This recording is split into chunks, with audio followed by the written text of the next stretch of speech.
Good day to all of you across the globe. My name is Professor Bas Bloem. I'm a neurologist, a professor in movement disorders at the Radboud University Medical Center in Nijmegen in the Netherlands. And it's an absolute pleasure to join you on behalf of World Brain Day, which I think is critically important for all of us as we're seeing a rapid rise in numbers of neurological patients across the globe, seeing their handicap, but also seeing the tremendous cost for society. And just to illustrate this for one particular disease, this is a paper I published in JAMA Neurology with my close friend and colleague, Professor Ray Dorsey, about the fast rise in new numbers of people living with Parkinson's disease. We now realize Parkinson's is probably the fastest growing neurological condition on the planet, with projected numbers that are expected to double in the next 20 years.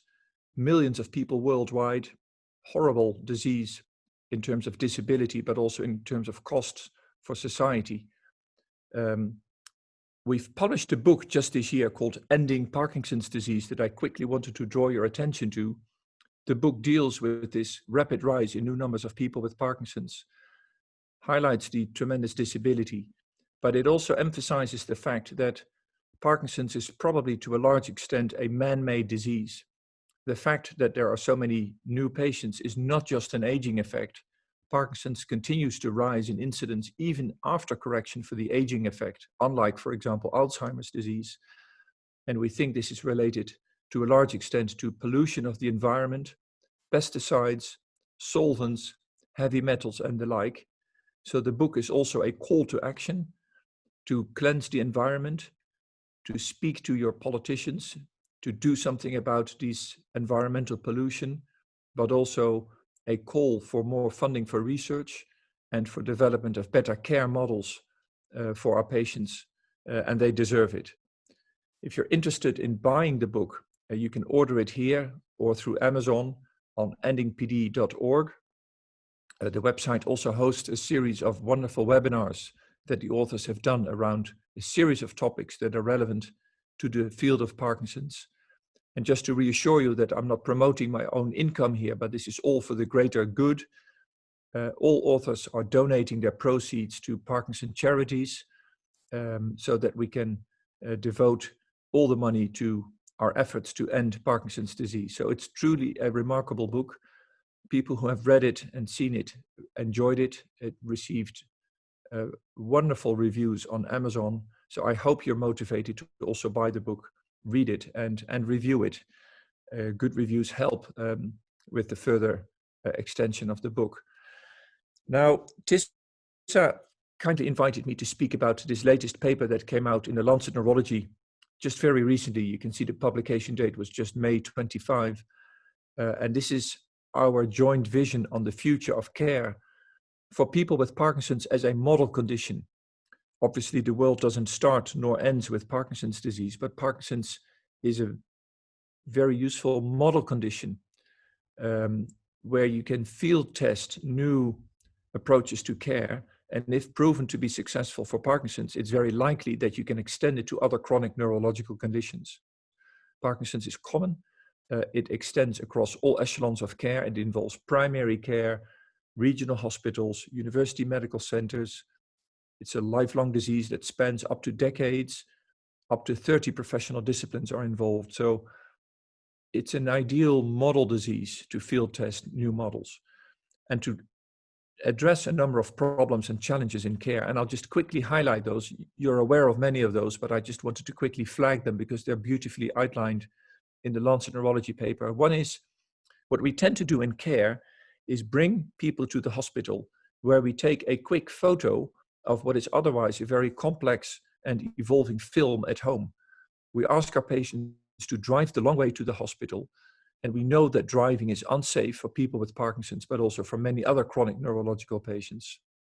People have to sit for sometimes up to an hour or longer in waiting rooms where patients have actually been spotted taking extra medication or already doing the tests that they know they will be doing in the examination room soon. So, and then the doctor sees them, and as you all know, and this was already described by James Parkinson himself in 1817, there's this odd phenomenon called Kinesia Paradox, whereby patients perform unexpectedly well when under close clinical scrutiny, much to the frustration of both the patient and the family. Falls cannot be seen when patients are in clinic. Complex response fluctuations to the medication cannot be captured during a 10 to 20-minute clinical visit. So I'm not saying that in-person visits are useless. I think they are very helpful for a careful neurological exam when establishing a new diagnosis or when the course of your disease takes an unexpected turn. I think in-person visits are critical for building the customer relation intimacy. I strongly believe in client intimacy. But once that intimacy has been established, once the diagnosis has been made, a lot can be done remotely. So I think one important take-home message in the paper is that it is essential to see patients, maybe not exclusively, but at least also in their own home living environment, and certainly not exclusively in the hospital. The second problem is that Parkinson's, again as a model condition, is horribly complex. And this is a paper we published in the British Medical Journal several years ago to highlight the many different professional disciplines involved in Parkinson care. And in a more recent paper that we called The New Kids on the Block, some of you will recognize this famous boy band. And here is the paper literally called The New Kids on the Block. We describe additional professional disciplines involved in Parkinson care. These are the sort of the less usual suspects, I would say. You can actually see them here in this cartoon. It's the dentist, it's the pulmonologist, the gastroenterologist, palliative care specialist, a geriatrician, and the list goes on, an ophthalmologist. So if you add them all together, the team involves probably, it could potentially involve up to 30 professional disciplines. Now, this is obviously not to mean that all disciplines should be engaged at all times in every patient. It's merely to emphasize A, the complexity of Parkinson's, and B, how many people are out there to potentially help our patients. So take-home message number 2 is that optimal care requires a multidisciplinary team approach. And then the third problem is that we still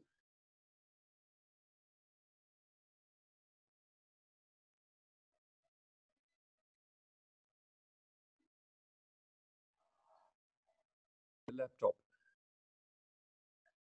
Are we still okay? We are still okay. We would keep going back again. We are recording. I'll edit it later on. So you sprint share and restart from that slide. Okay. So what you can see here is literally a cartoon from my own team. Where I lost the screen. I can only see you're not screen sharing now. Okay. Can you see it now? Yes. Now good. Restart. Okay.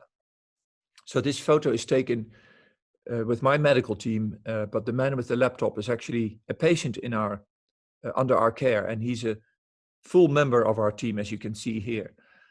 We've published this paper, and I'll be brief about it in the interest of time, but it's worth reading about how the opinion of patients and shared decision-making combined with big data will now lead to optimal medical decisions on a very personalized basis. It's an interesting paper.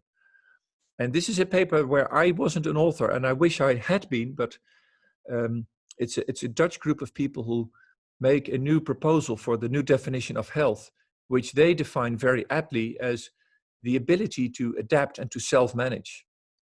And if you come to think of it, the old definition of health, which is the complete absence of any physical, mental, or social well-being, applies to none of us. And this man who is missing a leg is going surfboarding. And he, in many ways, can be regarded as healthy according to the new definition of health, whereas according to the old WHO definition, he would be unhealthy. So I think this is very provocative. And Parkinson's is certainly one disease. We published this paper in JAMA Neurology last year where we summed up all the clever solutions that patients themselves can make in order to improve their quality of their life and the quality of their movements. It's a fun paper and it's worth reading. And one of my patients, talking about patients as a partner, drafted cartoons of all these compensatory strategies. This is actually a snapshot from a very large poster that physiotherapists in the Netherlands now have in their office. because now you can tell your next patient about all the tricks invented by your previous fellow patients, so they can pick and choose what they like best. So the third take-home message is that people with Parkinson's and their near ones, we should also involve the families, should be full partners of the multidisciplinary team. And then finally, the next problem is, and this is a big one, is that care tends to be very reactive. We tend to kill fires as they arise instead of adopting a proactive approach and tackle problems early on before a small spark can turn into a big fire. So we should become much more proactive in care instead of reactive. And then finally, when our patients were asked about what they felt was important, this is a paper, again, we published in the Journal of Parkinson's Disease under the title, The Voice of the Customer. The patient said, give us one person who we can easily access for questions, who can address those questions readily or point us in the right direction if the problem cannot be solved by that person himself. Now, many of these problems, and Tissa asked me to be brief about ParkinsonNet, is our nationwide network in the Netherlands. If you want to read more about the backgrounds, these are 3 papers that we published. I'm happy to share them with you. This is the Netherlands. It now has a nationwide coverage, always in a region. That's why you see all these regions in the country with a community hospital at the core. We've trained over 3,000 mainly allied health professionals to become really good at treating Parkinson patients and to attract a high caseload. And the 3 sort of essential ingredients of a network is well-trained and empowered professionals. So people receive a dedicated 3-day training to become better at treating people with Parkinson's according to the latest guidelines. But we also make sure that they now attract a high caseload so they can apply that new knowledge into daily clinical practice. We heavily invest in empowering patients. I think a knowledgeable patient is happier, healthier, and cheaper to society. And then, of course, we try to invest in collaboration, not only in between professionals, but also in between patients and the professional team. We bring people together at national conferences, but we also connect them online.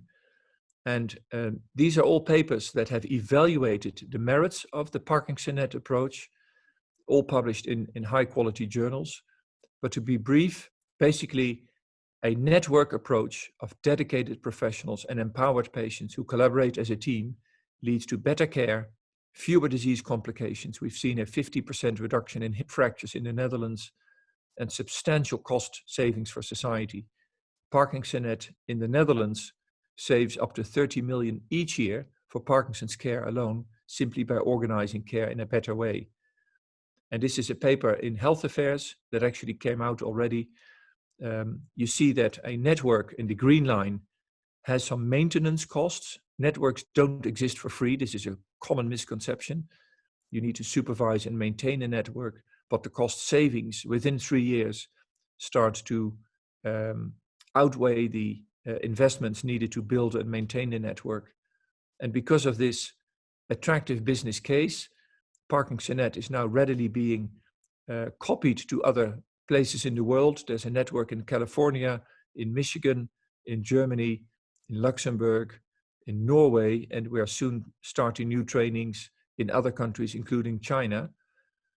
And what has really been very interesting, and this paper just came out in Journal of Parkinson's Disease, is that even in another culture and in another medical system, this is Kaiser Permanente in California, the Dutch ParkinsonNet was able to change things around and improve quality of care. So I think it's incredible that one innovation developed in one part of the world can help people in another part of the world. And the lesson we actually learned by copying ParkinsonNet to other countries, that it is in fact not copy-paste. Each country is different.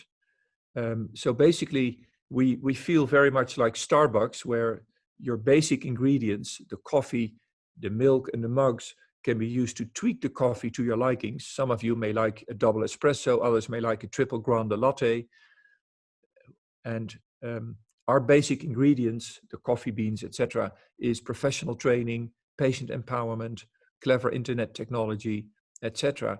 And that can be applied and modified according to the local circumstances and the local healthcare system in different settings and still be successful. So back to the paper in the Lancet Neurology that recently came out. This is the latest dream. Read this cartoon from left to right. It is in the paper. You see the patients multicolored on the left at home. They're multicolored because they're all unique and different individuals. The first thing that needs to change further, in addition to what ParkinsonNet is doing, is increasingly investing in home-based evaluations. I think Parkinson's is a very measurable disease, so we want to invest more in digital diaries as well as wearable sensors.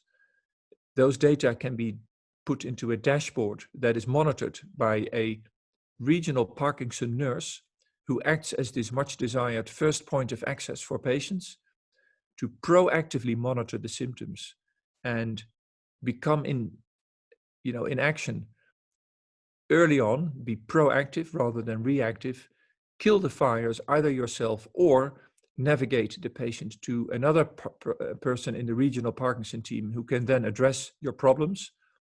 Number 3 is in essence the current ParkinsonNet in its current form. But of course the nurse can then selectively refer patients to exactly that professional who is best equipped to tackle the problem at hand. But the nurse is also connected to the center of expertise, which would be a university medical center in most cases. The idea is not to bring patients to the hospital, to the university medical center, but instead to bring the knowledge of that university medical center to the patients and to the regional Parkinson team. Yes, patients should come occasionally to such a dedicated center of expertise for deep brain stimulation, intraduodenal levodopa, apomorphine, or maybe complex diagnostics, genetics, dopamine scans, but the large majority of patients should be treated as far away from the center of expertise as possible.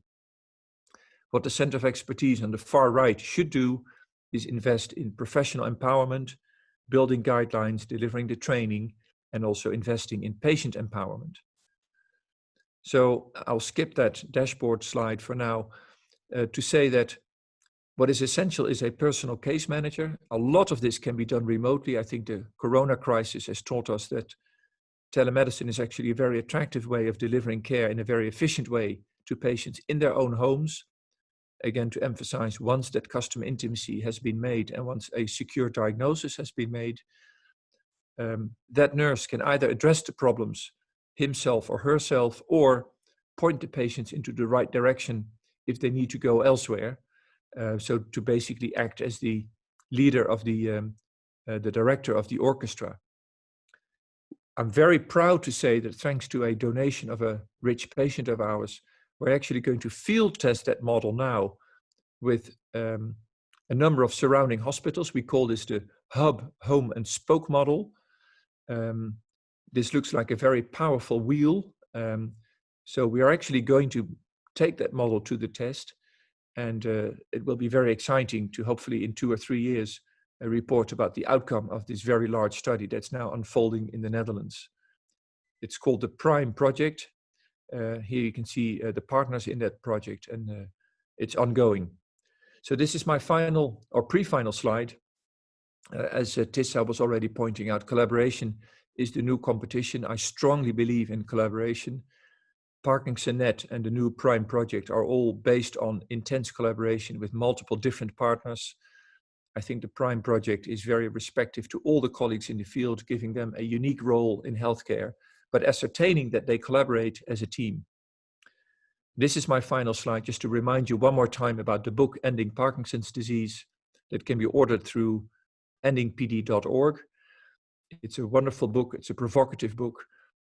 By buying the book, you support the greater cause, not only for people with Parkinson's, but hopefully for other neurological disorders as well. I thank you for your attention. Keep up the fight against neurological disorders. We need all of us to win the fight. So I hope you're inspired by World Brain Day, and I hope that we will soon be able to travel again and to see you in person. Keep up the good work, and thank you for listening to my story today. Bye-bye.